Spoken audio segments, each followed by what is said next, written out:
Good afternoon and welcome to our session on building an inclusive pipeline into tech and healthcare careers in San Diego.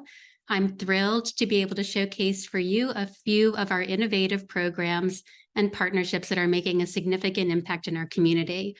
All of the work that you'll hear about today share a key goal of creating access to the world-class educational opportunities offered by the university for diverse learners in our region and preparing those individuals for jobs in STEM. I am Laura Fangino, and I'll be your host for this session. I'm the Assistant Dean of Academic Affairs at the Division of Extended Studies, and I also direct the Division's Science and Sustainability programs.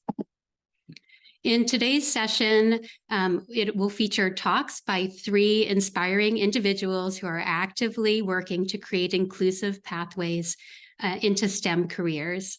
Debbie Loomis will highlight a new community health worker training program, which is aimed at training 200 new community health workers from immigrant and refugee communities in San Diego.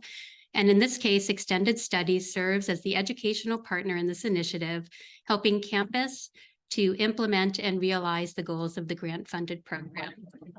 We'll also hear from Adrian Chuck about a collaboration between the San Diego Workforce Partnership, Extended Studies, and Google, which is focused on creating a more equitable pipeline of workers into high-demand tech careers in San Diego.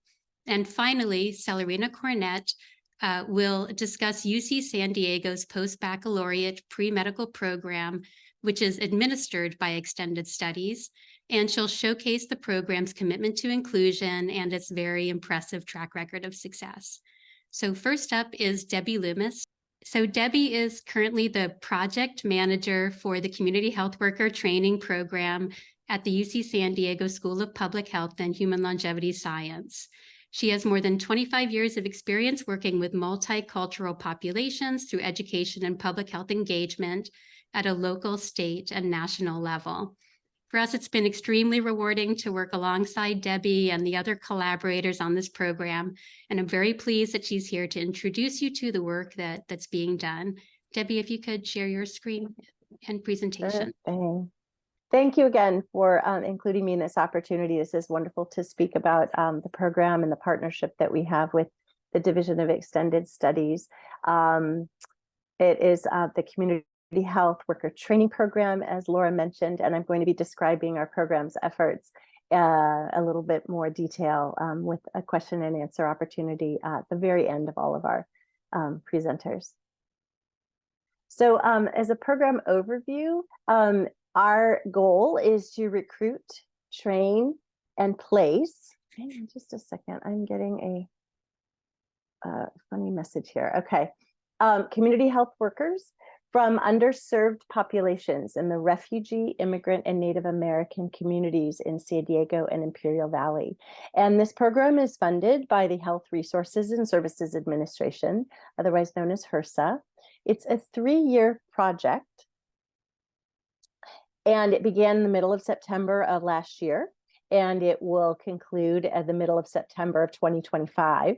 And as Laura mentioned, our goal is to train 200 students, and this program, thanks to HRSA, is free to participants.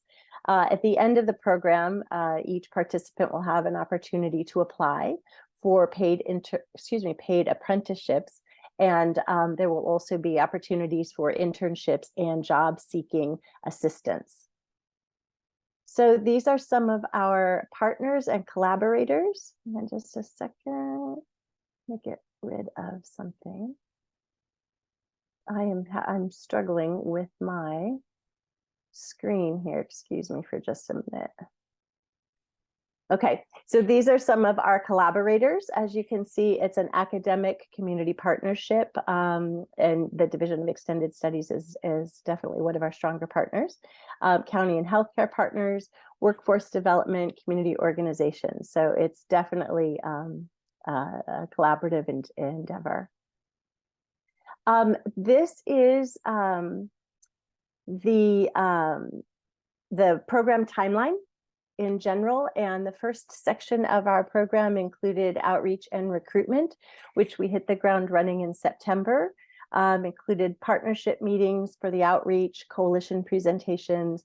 We've been in all corners of the county with community health fairs, getting the word out. There have been some of our partner organizations working with social media to help recruit.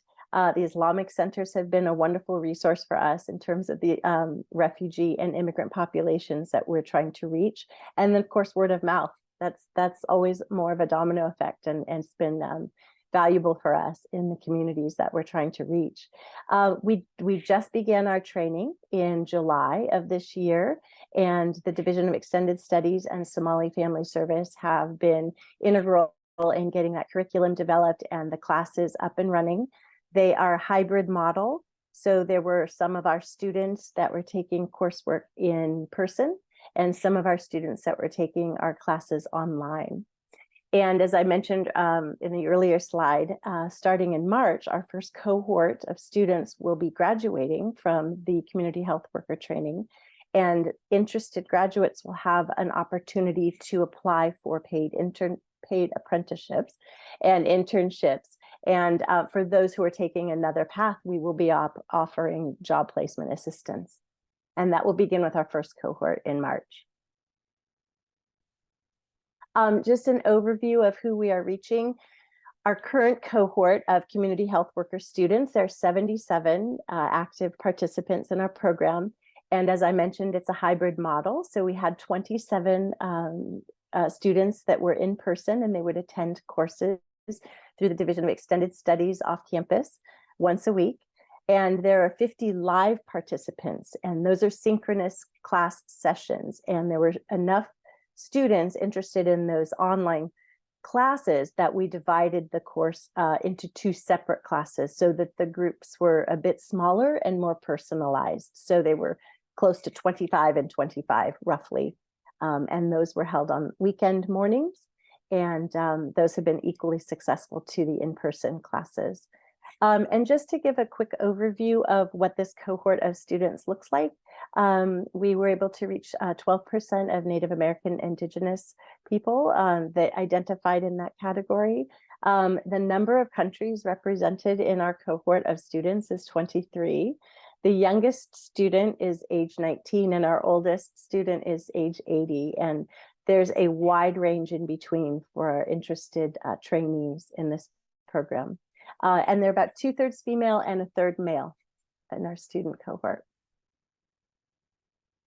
So that we offer a number of different avenues of student support. Hands-on support, tangible, immediate, is included with childcare, transportation assistance, and digital access. You know, we wanted to cut down as many barriers as possible with accessing this curriculum and this class. So we provided childcare on site for the students who are interested in the in-person classes. And also interested in the in-person classes, we were able to offer transportation assistance to get people to and from the class sessions themselves. And for those folks who were struggling with digital access, we were able to provide computer laptops for them. That was for the follow-up coursework, in addition to the online classes if there were folks that needed some assistance in that way. We are offering an advanced curriculum, which will be up and running after the first of the year, and that's still in development. We will also be offering train the trainer courses, and those will be on an interest level basis for students who are interested in taking this advanced curriculum and their advanced classes to a different level, and perhaps teaching some of the basic introductory coursework themselves, just to enhance their skill set. And as I mentioned, we're working with community partners on placement for paid apprenticeships. And then there will also be job placement assistance and internships. So those are some of the ways that we are offering support to our students. In terms of the program impact, our goals are to increase local and organizational awareness about the need for community health workers. And this funding nationwide initially bubbled up with the COVID-19 pandemic, and the government recognized that we needed to get resources to many of these underserved populations. So that was the idea behind the funding. And so there's an increased awareness on the need for CHWs, and that's part of what we are looking at with this program. There's also an increase for jobs offered in the region, which will help the region economically. The training and placement opportunities for underserved community members. And this is through long-term commitment of our partners that we are continuing to work with in the healthcare field, in the educational field, in the government field. Anybody who'd like to come to the table and work with us on the placement of these community health workers are folks that we're interested in talking to. And then another goal, of course, is to increase the skills, capacities, and knowledge in public health among these community health workers. This is a copy of our flyer that we've been bringing out to the different community health fairs and the different resource areas and presentations. There's a QR code on the flyer that actually interested applicants can click on that QR code, and it takes them to a very brief survey to determine eligibility and interest. So it's a very streamlined process. And this is a descriptor of what we do in terms of the program efforts and what's available to them. And that's it. Thank you, Debbie. Yeah, it's just wonderful that the program's been able to have the reach that it has so far. And our next speaker is Adrian Tratchuk. Adrian is the Manager of Workforce Development at the San Diego Workforce Partnership, where she oversees training programs that help non-traditional job seekers land careers in technology.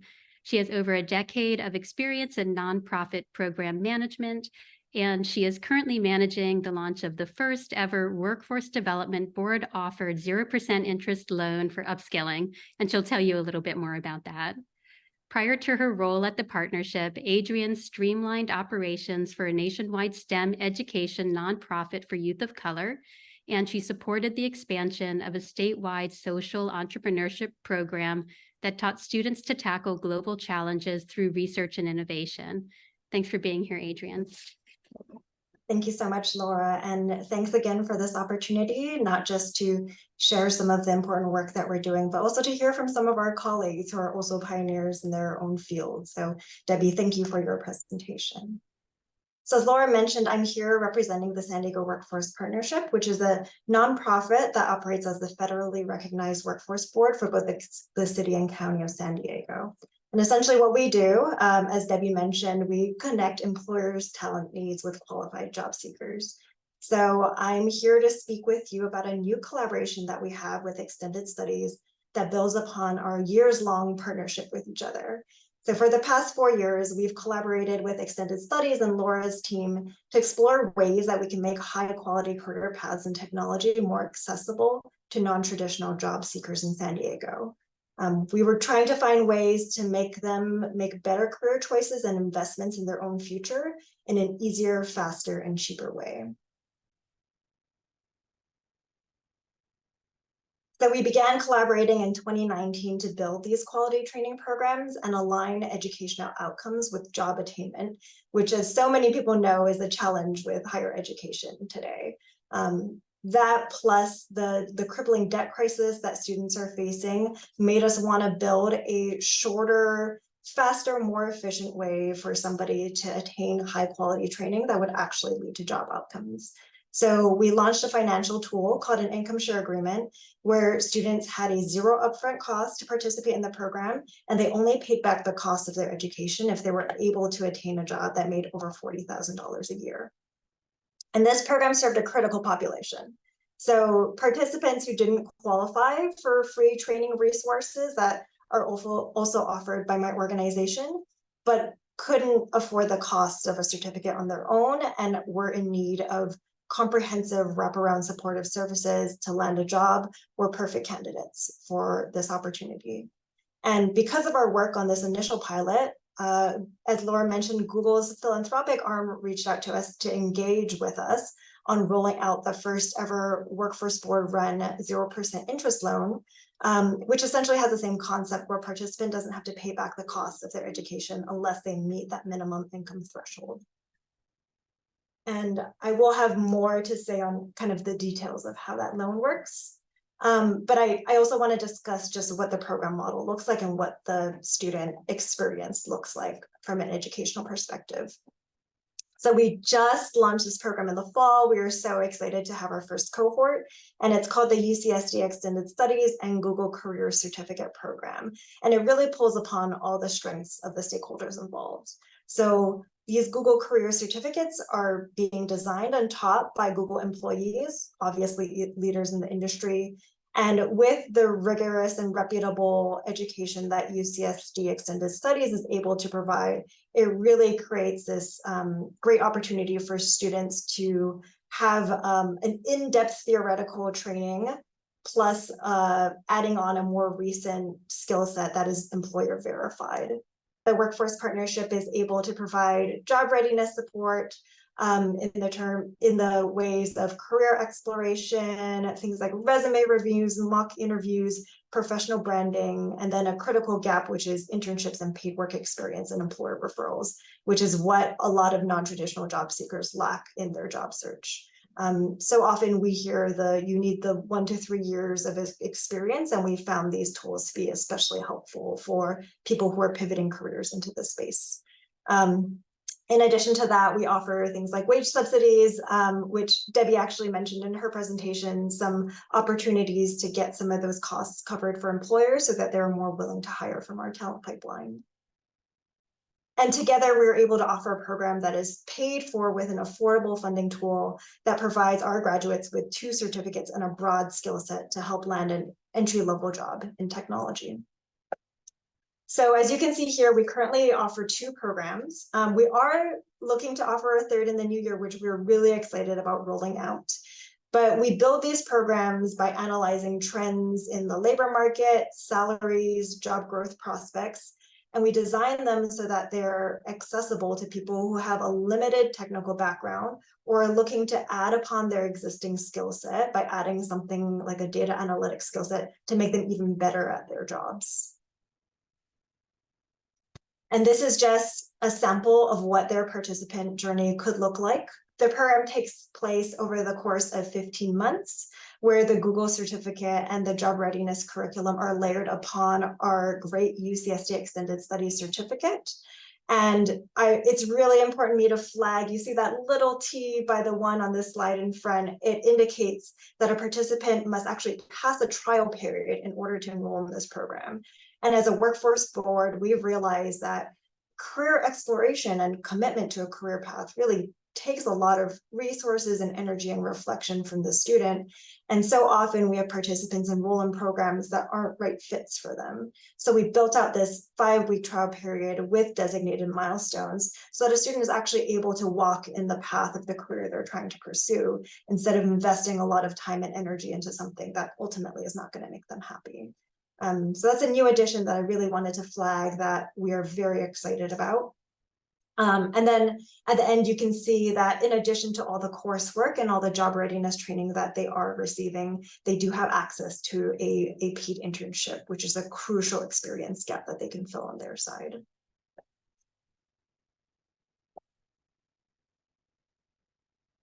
And just some quick notes on the learner experience. I think it's useful for this presentation to show that when you design a curriculum that is asynchronous, it allows students who have barriers to education, like they have childcare at home or they're a caretaker of other family members.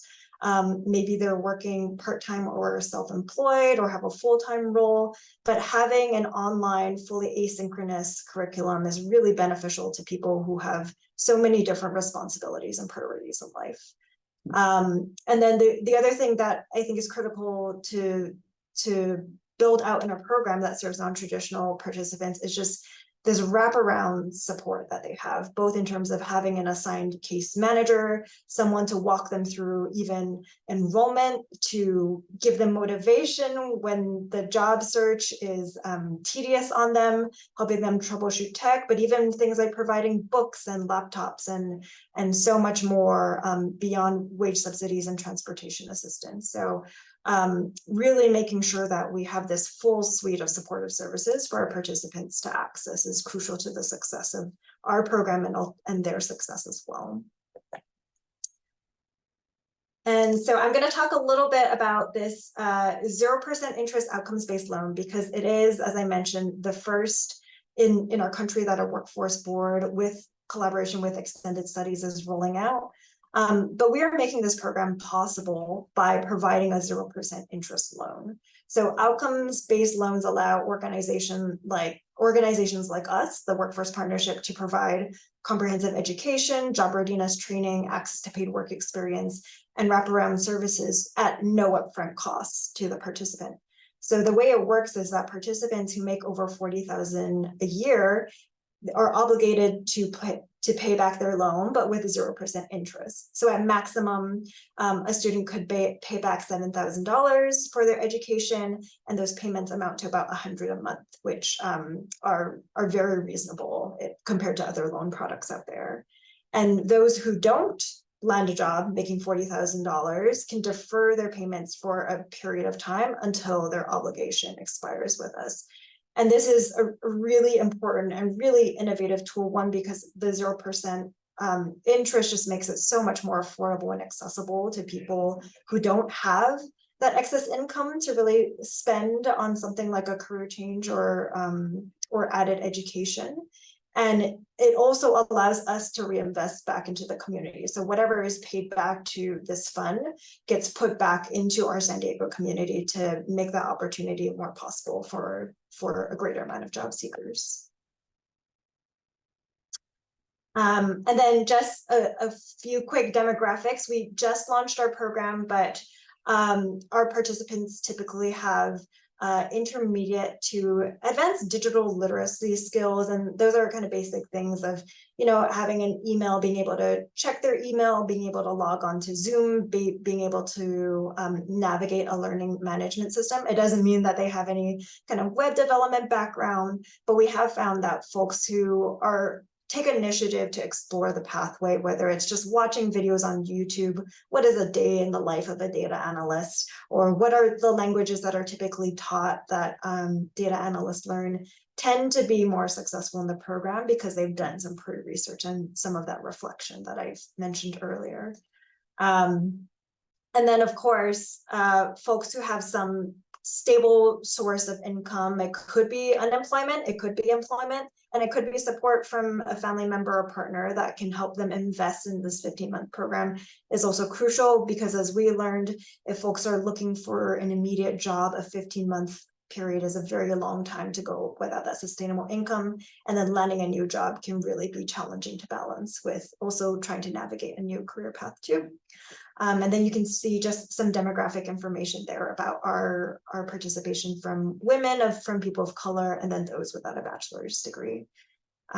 So we are so excited to our Extended Studies partners that we can continue this collaboration that we started a few years back, continuing to iterate and build and make upskilling more accessible for our San Diego community. And we very much look forward to what this new program will bring in coming years. And thank you all for this time to share about our program. Yeah, thanks, Adrienne, for your presentation and for the work that you and SDWP are doing to reduce financial barriers to education and your continual innovation in that space. Celerina is our next speaker for today. Celerina is currently the Director of Healthcare Education at the Division of Extended Studies, where she oversees the post-baccalaureate pre-medical program. And prior to joining UC San Diego, Celerina served in the U.S. Navy for 24 years. Her many leadership roles included being a healthcare executive at a family practice teaching hospital, serving as the academic director at a military school, and working as an executive officer of a medical company during deployment in Iraq. Celerina will be discussing the post-bac pre-medical program and its commitment to inclusivity. Welcome, Celerina. Oh, thank you so much, Laura. It's my privilege to present to you today the UCSD San Diego's post-baccalaureate pre-medical program. This is a program designed for students who want to apply for medical school, but perhaps don't have the academic readiness for medical school. Very quickly, our program at a glance, we could not provide this program if it wasn't for our partners at UCSD School of Medicine and our partners at Division of Biology on campus. Both of these partners provide the advice that our students require and, of course, the courses that our students require. This is a one-year program. It's geared towards students who are applying for both MD and DO schools. We are interested in students that want to work with community, especially in the underserved communities. We know that there's a demand for physicians, and our students come from all backgrounds. Now, the tuition is right about under $35,000, but we have given over $800,000 since this program started in 2014 to students who are in financial need, and especially those from diverse backgrounds.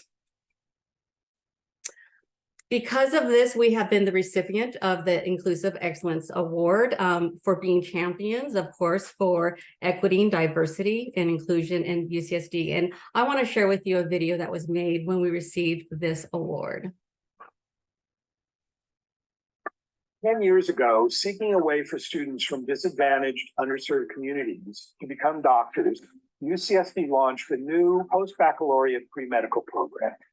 Conceived through discussion between Grace Miller and Leslie Bruce at Extension and School of Medicine staff and faculty, the program provides a year of quality education and advising for students wanting to address health disparities and provides additional academic preparation with the goal of gaining admittance to medical school. Achieving this goal requires collaboration between many. Extension manages the administrative side of the program, and School of Medicine faculty, such as myself, with significant admissions experience, serves as advisors to small groups of students. As well, Steve Schneid from Educational Support Services teaches a year-long course bridging biology to clinical medicine. And finally, Carolyn Kelly, former School of Medicine Dean of Admissions, is liaison between all entities, ensuring we all work together to maximize outcomes for the students.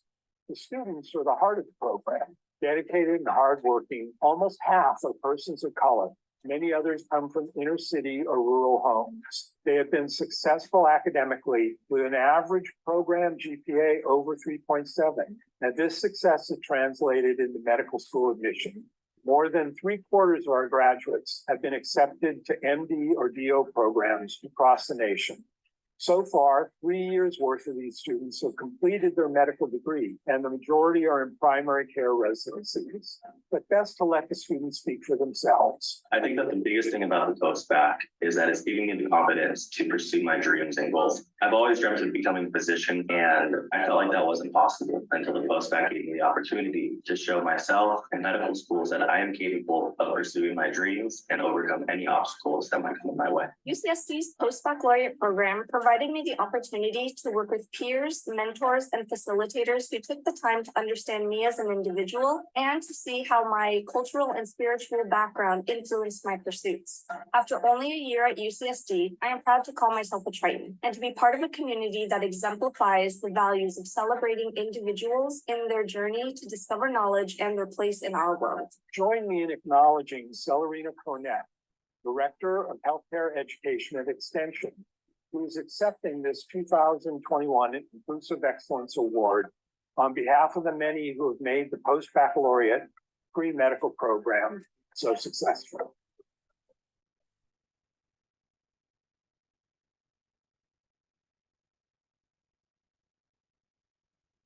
Now, when I watch that video, I just get all teary because those students, I've seen them go through. I see how the students start from the program. I see how successful they are at the end. Why do students come to our program? Because we provide a small cohort-based program, about 25 to 30 students, because the wonderful advising that our students receive from UCSD School of Medicine. All of our students leave our program with on average, about 70–80% leave with a 3.7 GPA enhancement, and many of them improve their MCAT score. They do receive a letter of recommendation from the program, as well as all the necessary training and skills to be successful for applying to medical school. And as you heard in the video, this would not have been possible without our partners at UCSD School of Medicine and Division of Biology. Now, what do our students, what do they do when they get here? Well, not only do they do the workshops, but they also we assign them into courses that are upper division bio courses, all on campus. They sit side by side with matriculated students, very, very tough curriculum for our students, and they all do extremely well in these courses. And this is a picture of a cohort about 2 years ago. There they are starting out, and they just could do so many wonderful things. I want to highlight the success of a couple of our students, and one of them being Dr. Edgar Vedga. I can say that he's a physician now. Edgar joined our team in 2017. He was a student. He went through the one-year program. He was admitted into UCSD School of Medicine. He's graduated. This is a picture of him while he was a student. He did hypertension education at barber shops. That was something that he did while he was at UCSD School of Medicine. We wish Edgar so much success in his future. Edgar is from Escondido, California, and what inspired him to become a physician is he comes from a background that his parents only spoke Spanish, and he would be the interpreter of his for his parents when he would go to the emergency room. And he thought the language barriers, and it really inspired him to become a bilingual physician. So we just want to congratulate Edgar, Dr. Vega, and all his success now that he's an emergency medicine physician at Kaiser. We also want to highlight some of our other students. Clarissa is a student raised by a single mom. Her father had addiction problems, and she overcame all of this. And for her background, she came to us, with a lack of confidence, but the program gave her the confidence that she needed, the academic preparedness, and she's now a year 1 student at UCSD School of Medicine. Not all of our students go to UCSD School of Medicine. They also are admitted all across the nation. I'd like to highlight the success of another student, Aaron. He was in the video. Aaron was admitted into the #1 medical school, which is Washington University School of Medicine in St. Louis. So congratulations to these students and to all our students and their successes. So this is our first graduate class, and we are just so excited that many of them are admitted into UCSD. But again, they're admitted all across the nation. They're from all backgrounds. We're proud that we provide $800,000 in scholarship to those with financial need. So thank you so much for allowing me to highlight this wonderful program and providing students a pathway to medical school that maybe before that they just didn't think it was possible. Thank you, Laura, so much. Thank you, Celerina, for your leadership of this program and for your dedication to the success of the students. It's truly remarkable what you've done with the program. It's a privilege. Thank you, Laura. I'd also like to invite the other speakers to turn on their cameras. Celerina, you as well.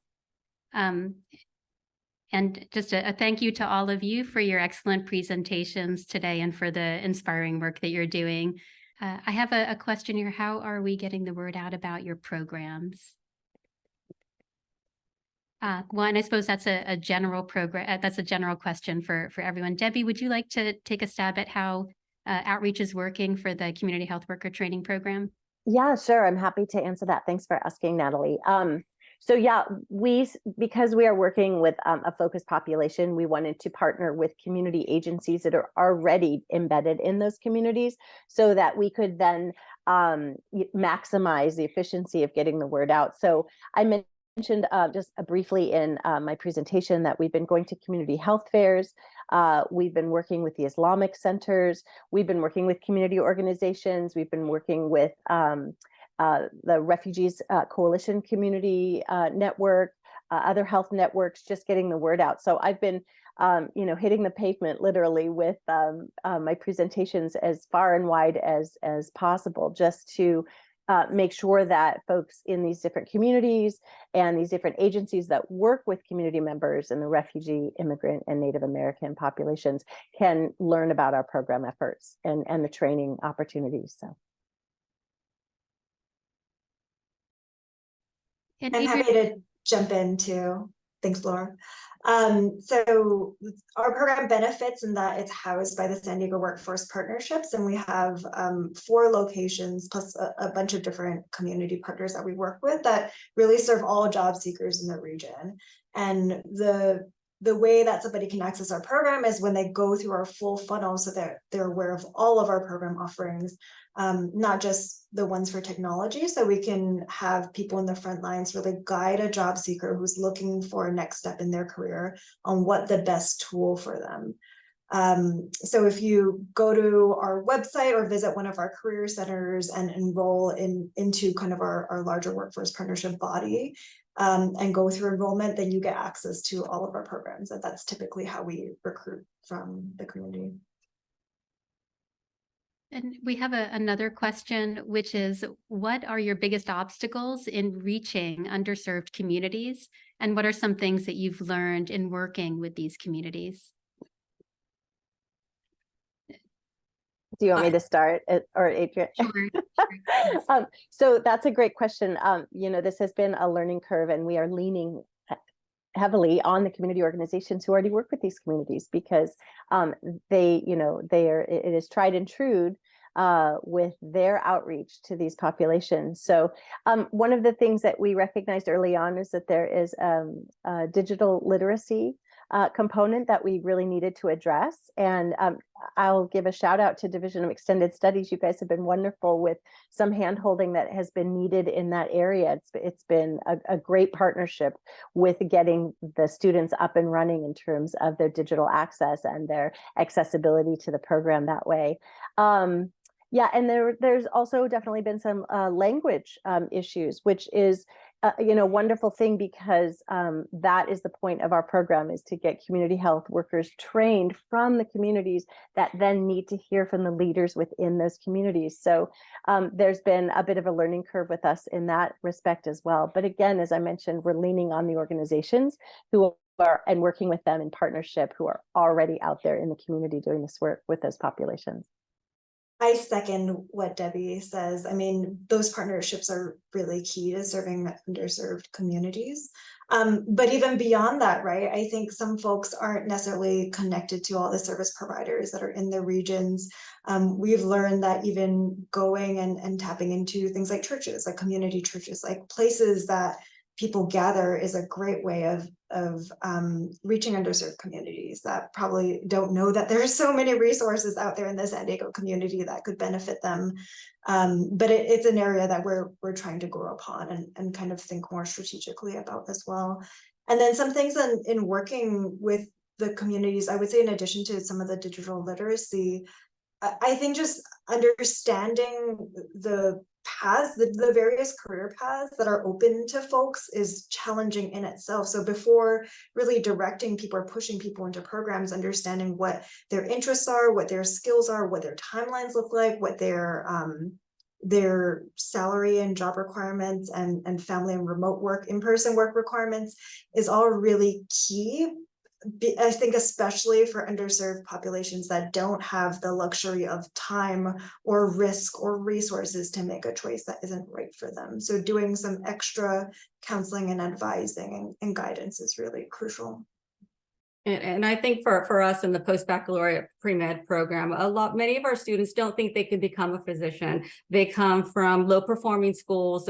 They're economically challenged. There's just a lot of different areas that they feel that maybe they don't have the right, everything set up for medical school. We do outreach as well. We go to our pre-health conferences at different campuses, and we try to tell our prospective students that you can become a physician with the right preparation work. And that's what our one-year program does. So, and we have success stories. And I think the success stories of students seeing someone that maybe didn't do so well in their undergraduate work, and they come through this 1 year and they finish, and they're just the confidence of them when they are in medical school. And again, the culturally diverse students that we have is just excellent. So again, the outreach for our program, it could be better, obviously, but the scholarships that we provide is truly for those who need it, and we're happy to provide that.